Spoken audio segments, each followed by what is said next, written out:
If you need to create a column graph in Microsoft Word, you're in the right place. In this video, I'm going to show you a quick and easy way to insert a column chart, choose the right style, and get your graph looking clean and professional inside your document. This is perfect for school projects, reports, business presentations, and any time you want to turn plain data into something visual and easy to understand. If this tutorial helps you out, make sure to hit the like button and subscribe for more simple Microsoft Word tips just like this.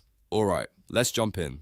First, open Microsoft Word and go to the document where you want to add your graph. Once your file is open, look at the top ribbon and click the Insert tab. This is where Word keeps all of the tools for adding extra elements into your document, including tables, pictures, shapes, and the charts. After you click Insert, find the Charts button and click it.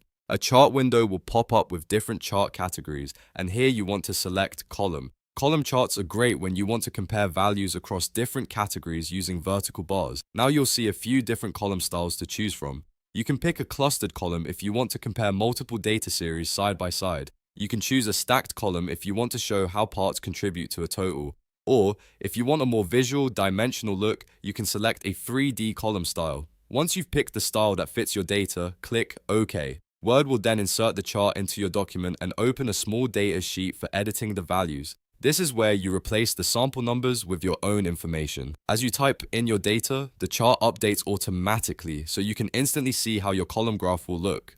Take a moment to review the labels, numbers, and overall layout to make sure everything matches what you want to present.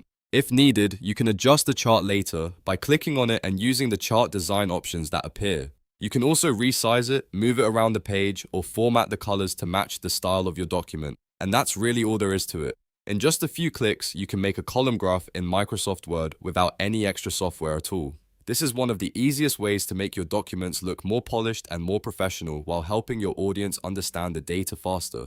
If this video helped you, please give it a like and subscribe to the channel for more Microsoft Word tutorials.